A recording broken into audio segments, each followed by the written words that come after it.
58. Until 1954, all U.S. military-sponsored research contracts at Canadian institutions contained the following clause. The contractor may disclose information relating to the contract to the Canadian government at any time, regardless of the security classification placed thereon.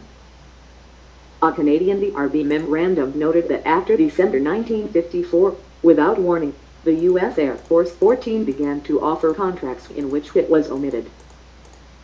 This clause omission was the subject of debate at the DRB, where it was decided that scientists in Canada doing work for a foreign power without the knowledge of the Canadian government would be a violation of the Official Secrets Act assented to 3 June, 1939.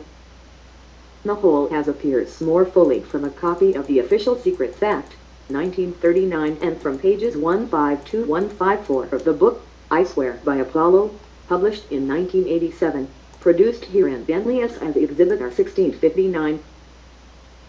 The occasional violations of this unwritten agreement were noted by the chairman of the DRB, Dr. Omond M. Solandt. When these violations were discovered, the covertly funded classified project would be terminated or taken over by the DRB. A Montreal Experiments, which did not follow the proper channels, was one such violations of the agreement. Exhibit R 16, page 154-60. A CIA report quoted in the New York Times article Exhibit R 14 stated that many phases of the research in the control of human behavior involve a high degree of sensitivity. The professional reputations of outside researchers are in jeopardy since the objectives of such research are widely regarded as anti-ethical or illegal. 61. A CIA source who declined to be identified said that to his knowledge all the researchers knew they were working for the agency. Other former intelligence officers said the agency had sought to hide its involvement so that Soviet intelligence services would not know that the agency was interested in the research. Exhibit R 14, 62. Due to the dubious and immoral nature of the mind-controlled research, the CIA moved the number of experiments out of the United States. 63. Altogether, there were 149 MKULTRA subprojects relating to drugs and behavior modification, including Subproject 68, also known as a Montreal Experiments. The MKULTRA Briefing Book contains the following summary of a Montreal Experiments. 17. The whole as appears more fully from a copy of the MKULTRA Briefing Book dated January 1, 1976, and from a copy of Appendix C to the book entitled The CIA Doctors, written by Colin A. Ross, M.D., published January 1, 2006, produced herein as Exhibit R 17. The Canadian government's funding of a Montreal Experiments 105. From 1950 to 1954, the Canadian Department of National Health and Welfare provided Cameron with a grant of $17,875, the equivalent of $187,565.12 in $201,821, to support his so-called behavioral laboratory in the stables of the Allen Memorial Institute under Project No. May 14, 604. This grant funded several of his brainwashing studies, including sensory deprivation, psychic driving, electroshock, and the use of the male hormone testosterone on women patients. Exhibit R3. The whole as appears more fully from a copy of the final report on Project No. May 14, 604, produced herein as Exhibit R 3106. Because the students at McGill were aware of the serious psychological effects of the sensory deprivation experiments due to the previously conducted volunteer ones, Cameron was unable to find any volunteers willing to undergo his sensory deprivation experiments. He was equally unable to obtain his patients' cooperation. Exhibits R3 and R16, page 67. 107.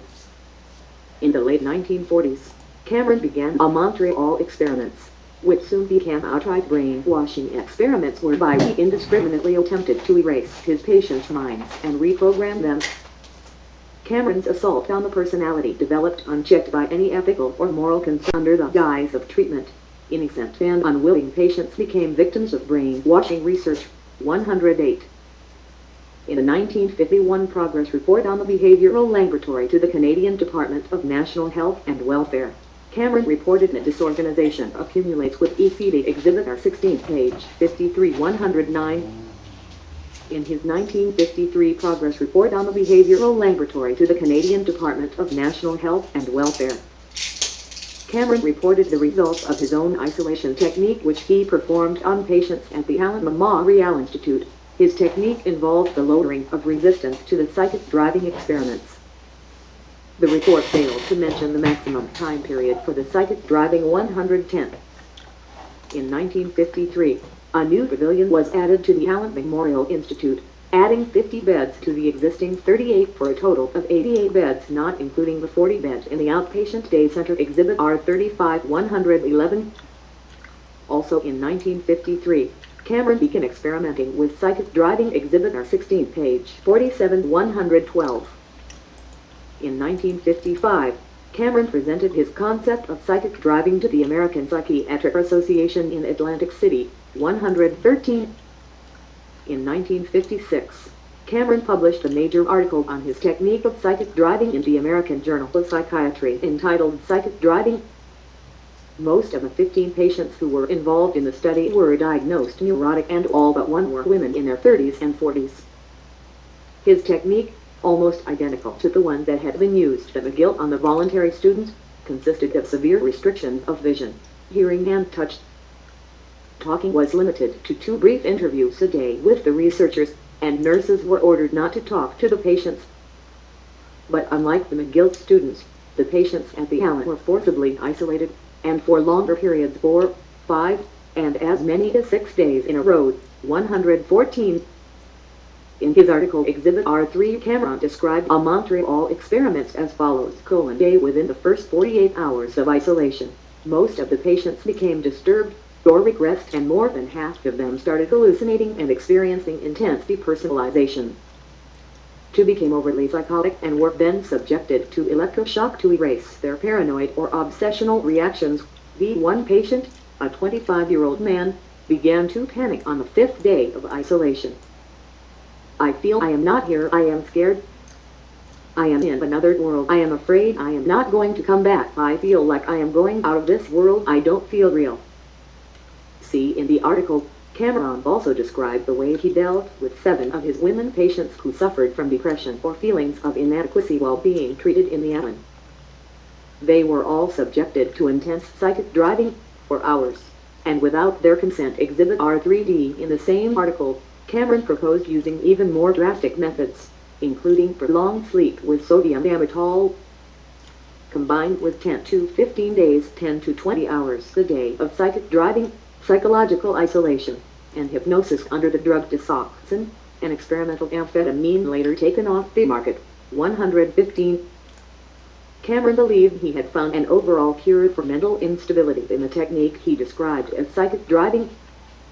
Patients' troubled minds could be wiped clean of their neuroses and psychoses, or depatterned, he claimed, and new, healthier attitudes instilled with the use of endlessly repeated messages on tape recorders. 116. Dr. Omond M. Solandt, chairman of the DRB, had become especially disturbed by the Montreal Experiments and did not wish to fund them due to ethics concerns, stating the following in an affidavit: I knew of the experimental depatterning procedures used by D. U. and Cameron. In the early 1950s, the wife of one of my associates sought medical treatment from Cameron at the Allen Memorial Institute. She was depatterned, and after seeing her I knew that this kind of work was something the DRB would have no part in. It was my view at the time, and continues to be, that Cameron was not possessed of the necessary sense of humanity to be regarded as a good doctor. Exhibit R13-117. In the spring of 1956, the CIA's project monitor and assistant to Dr. Gottlieb and Dr. Lashbrook, John W. Gittimer, learned of Cameron's work from reading Cameron's psychic driving article in the American Journal of Psychiatry, and he instructed undercover CIA agent Colonel James Monroe, who was the executive director of the Human Ecology Fund, to solicit a grant application from Cameron. Pursuant to this request, Cameron applied for a grant to extend his experimentation, as described more fully herein below. The whole as appears more fully from a copy of the Washington Post article entitled Subproject 68. The case continues, dated October 27, 1985, produced herein as Exhibit R31-118. A CIA-funded researcher in sensory deprivation, Maitland Baldwin, visited Cameron in Montreal shortly thereafter to discuss isolation techniques, and as will be discussed below, 3 months later, the grant application was received by the Human Ecology Fund. 119. Prior to Cameron's grant application, Exhibit R6, the financial commitment from the CIA was sufficiently firm such that Cameron offered Ed Levinson, an Allen Memorial resident, the research appointment on Montreal Experiments in June of 1956 for $7.00.00. THIF indicates that the 1957 discussed hearing below was a mere formality and that Cameron had been guaranteed the funding prior to June 1956. Exhibit R16, pages 85 to 88, 120. Ultimately, Levinson refused Cameron's offer due to his disagreement with certain of Cameron's methods to subdue his patients to render them receptive to psychic driving, including the use of intramuscular injection of up to 150 mgs of cocaine in order to paralyze them. Levinson considered it to be dangerous and not within the bounds of reasonableness. Exhibit R16, pages 85 to 88, D. 1957 to 1,964,121. On January 21, 1957, Cameron applied to the Human Ecology Fund and own CIA front for further funding of Montreal Experiments. The stated original general purposes of Montreal Experiments were to study the effects upon human behavior of the repetition of verbal signals in order to change behaviors and to change physiological functioning, psychic driving. Specifically, Cameron stated the following in his application for grant to study the effects upon human behavior of the repetition of verbal signals. The grant application, Exhibit R6, 6837:D. Our studies now turn to attempts to establish lasting changes in the patient's behavior, using verbal signals of a predetermined nature and of our own devising. After considerable experimentation, we have developed a procedure which in the most successful case has produced behavioral changes lasting up to 2 months. The procedure requires the breaking down of ongoing patterns of the patient's behavior by means of particularly intense electroshocks depositing the intensive repetition 16 hours a day for 6 or 7 days of the prearranged verbal signal. During this period of intensive repetition, the patient is kept in partial sensory isolation. Repression of the driving period is carried out by putting the patient, after the conclusion of the period, into continuous sleep for 7 to 10 days. Finally, in association with drive deleted, we have sought to bring about physiological change by repetition of appropriate verbal signals. We have used the same technique as is outlined above for the production of behavioral change. 122. Cameron was still looking for more efficient ways to immobilize or inactivate his patients during psychic driving. The grant application proposed further studies to improve the technique of psychic driving through the use of chemical agents which will serve to break down the ongoing patterns of behavior through improving their methods of signal production, and through the development of better methods of inactivating the patient during the period of driving exposure to repetition, and at the same time maintain him at a higher level of activity by physiological and chemical agents including artane, amectin, bulbocap9, cocaine and LSD-25, and II to investigate the range of physiological functions which can be changed by these procedures. Exhibit R6 at 6837-123. This grant application shows, on its face, that the CIA funds would be used to conduct extremely dangerous brainwashing experiments. As Cameron's assistant, Leonard Rubinstein had publicly admitted in the August 2, 1977 New York Times interview, Montreal experiments were directly related to brainwashing. He had investigated brainwashing among soldiers who had been in Korea. We in Montreal started to use some of these techniques, brainwashing patients instead of using drugs. And this with no safeguards or risk assessment. Exhibit R14-124. The grant application requested the budget of $19,090 per year over the period of 2 years, at which point the further proposal would be made equivalent to $171,799.81 per year in $201,822. Exhibit R6 at 68 to 37 125. On February 26, 1957, 1 month after the grant application was sent out, the CIA approved it in a memorandum that simply repeats the grant application without any basis for explanation. 23. Further grants were requested and authorized such that a total funding amount of $59,467.54 CDN 24 was allotted to Montreal Experiments for the period covering March 18, 1957 to June 30, 1960. Exhibit R6 at 68 to 126. The CIA made no investigation of Cameron for the procedures proposed in the application before making the grant. Despite the obvious dangers to the human beings who were to be experimented upon, and despite the ease with which such an investigation could have been made, this will be discussed further in the section of B, entitled The Defendant's Fault, herein below. 127. After receiving the CIA funds, the combination and degree of Cameron's behavior research experiments intensified further. The whole has appears more fully from a copy of the Chicago Tribune article entitled Brainwash Tests in 57 Haunt CIA, dated June 1, 1986. Produced herein as Exhibit R32. 128. The experiments Cameron carried out in the 1950s were published in Canadian and American medical journals between 1958 and 1961. Nevertheless, the Canadian government continued to support the research from 1961 to 1964. The second grant of $57,750 was awarded for more research into psychic driving. 129. In 1958, Cameron brought on a full-time psychologist, Lachlan Taylor, to do all psychic driving testing and to test patients before and after psychic driving to compare results.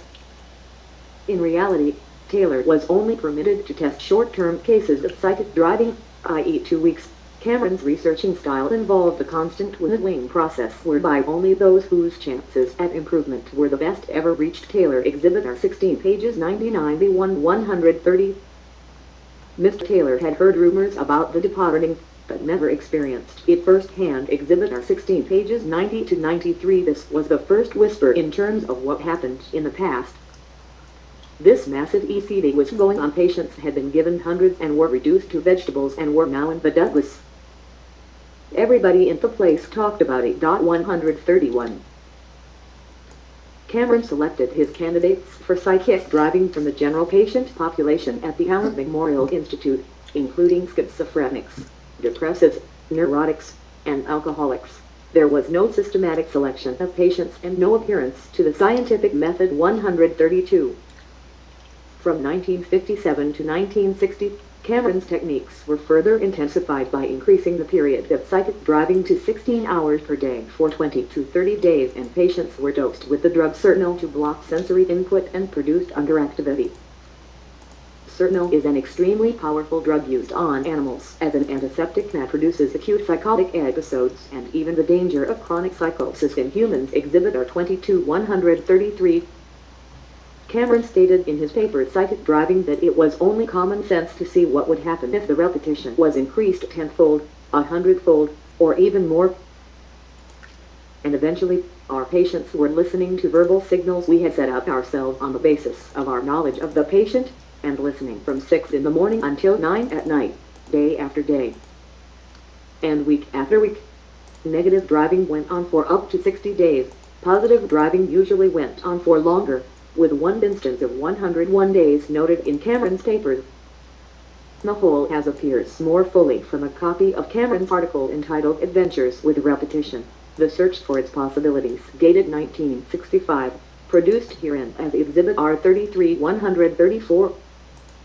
In a 1958 memo, Cameron noted that there were 3 methods of preparation to break down a patient's defensive reaction to the psychic driving: by prolonged sleep and ECT. II sleep used to reduce anxiety, followed by sensory deprivation. II sensory deprivation. After one test, Cameron noted that although the patient was prepared by both prolonged sensory isolation 35 days and by repeated departing, and although she received 101 days of positive driving, no favorable results were obtained. Exhibit R 16, page 94. The whole as appears more fully from a copy of the Nexus magazine article entitled A History of Secret CIA Mind Control Research, dated April/May 1992, produced herein as Exhibit R30 135. On April 12, 1960, Cameron wrote a letter to the Human Ecology Fund acknowledging his great indebtedness to the Society, describing the assistance rendered by the Society as invaluable, and expressing a considerable sense of indebtedness for the funding he had received. Exhibit R6, 6816-136. In 1960, the Minister of Health for Quebec formed the behaviour Commission in order to investigate the state of Quebec's mental hospitals. After assessing all the psychiatric facilities in Quebec, the behaviour Commission noted that the Allen Memorial Institute used more electroshock than any other facility. In November 1960, 766 electroshock treatments were administered to a patient population of 100, and in 1961, 12,000 PCTs were administered to a patient population of approximately 1,000. Electroshock nukes superior utilize beaucoup plus Q dans les voters. Harkido say to these. In C. Durant, November 1960, 766 treatments for electroshock ont administries hawks patients de l'hôpital that do centered de jour. Don't le number et d'envern 100. Fun total d 12,000 electroshocks ont done in 1960. The whole as appears more fully from a copy of an extract from the Rapport de la Commission d'études des hôpitaux psychiatriques dated March 9, 1962, produced herein as Exhibit R35, 137. The behaviour Commission also noted the following. Exhibit R35, 8. That the average hospital stay was 6 weeks and the maximum stay was 1 year. B. That alcoholics represented 20% of those hospitalized. C. That there were twice as many females as males. D. That about 50% of patients received psychotherapy and the others were receiving other forms of treatment such as ECT, medications, sleep treatment, and light doses of insulin. D. That the psychological department was particularly dedicated to research. F. That the Allen Memorial Institute was receiving a disproportionate amount of funding from Dominion mental health grants, but that Cameron had refused to surrender financial statements for scrutiny. 138. By 1963, Cameron admitted to taking a wrong turn during his research at a meeting of the American Psychopathological Association. Exhibit R33. At this point, as so often happens in a long research, we took a wrong turning and continued to walk without a glint of success for a long time. I won't recount to you all the things we tried to do to stop the working of these mechanisms of defense against repetition. Let me simply say that we vastly increased the number of repetitions to which the individual was exposed, that we continued driving while the individual was asleep, while he was in chemical sleep, while he was awake but under hallucinogens, while he was under the influence of disinhibiting agents. We tried driving under hypnosis. Immediately after electroshock, we tried innumerable combinations of voices, of timing, and many other conditions, but we were never able to stop the mechanisms. Amazing though it may sound, my colleagues and one Dr. Levy, Dr. Band, and Mr. Rubinstein found it was possible for the individual to be exposed to the repetition of verbal signals, such as I have described, 1/4 to 1/2 million times, and yet be unable to repeat these few short sentences at the end of this extraordinary large number of repetitions. In our early experiments, we used the term dynamic implant to denote the repetition material we used. Actually, at this time we were implanting nothing. 139. Cameron equally noted Exhibit R33: there seemed no answer to the question, so I repeated this procedure with all the other patients I had in psychotherapy and got much the same thing: discomfort, aversion, embarrassment, and resentment. And indeed, I even noticed in myself a reluctance to do this. I felt that I was being unkind, insensitive, imperceptive, that in the word one simply didn't do this sort of thing to people. For these reasons, namely, the patient's feelings and my own, I felt increasingly sure that there must be something of importance lying hidden. 140. The final report of his project, a study of factors which promote or retard personality change in individuals exposed to prolonged repetition of verbal signals, was submitted in 1965 and officially received and signed by various government officials in Canada. Exhibit R3 141. In August 1964, Cameron left Montreal and his successor, Robert Klephorn, immediately ended a Montreal Experiments. In the aftermath 142. Cameron's successor Klephorn commissioned a study of test the patients who had been depatterned and to ascertain the efficacy of the treatment. For 79 of Cameron's former patients who had been hospitalized from 1956 to 1963 and who had reached the third stage of depatterning, it was discovered that 24% had relapsed following depatterning while still in the hospital. Physical complications ranging from mild to severe were associated with treatment 23% of the cases, and there were severe complications in 6%. 63% of 27 patients who had received intensive ECD showed permanent memory loss in terms of recalling past events, and that in 60% there was a persisting amnesia retrograde to the depatterning and ranging in time from 6 months to 10 years was experienced. It was specifically noted that 75% of the sample demonstrate unsatisfactory or impoverished social adjustment, and that a persisting amnesia retrograde to the depatterning and ranging in time from 6 months to 10 years is reported by 60% of the respondents. The whole has appears more fully from a copy of the Canadian Psychiatric Association Journal article entitled Intensive Electroconvulsive Therapy, the follow-up study dated 1967, produced herein as Exhibit R36 143. On September 8, 1967, Cameron died of a heart attack while mountain climbing in New York. The whole has appears more fully from a copy of the Scotsman article entitled Stunning Tale of Brainwashing, the CIA and an Unsuspecting Scots Researcher, dated January 2, 2006. Produced herein as Exhibit R37 144.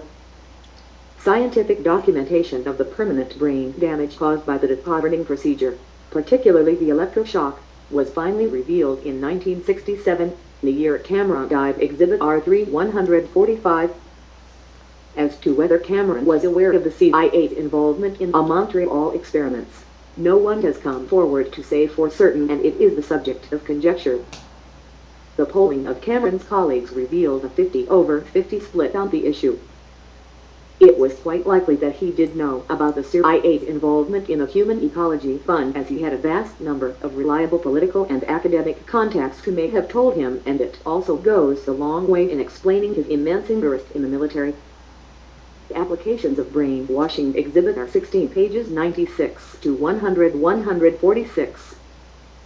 After being subjected to a Montreal Experiments, many of Cameron's patients were left in a depleted mental and physical state, could not return to their lives, having lost their ability to function in society and within their families. As Dreyfus Termanson expertly opined in the context of the Orlica litigation, described as heathen bellow existence could best be termed marginal. He managed to function, work, and exist, but barely. Exhibit R 22 147. In most cases, the patients were permanently brain damaged or psychologically shattered. 148. In one documented success of a Montreal Experiments, as noted by Cameron, describe a patient who had lost all of his schizophrenic behaviors. But there was a price to pay, as the patient also experienced complete amnesia for all events in his life.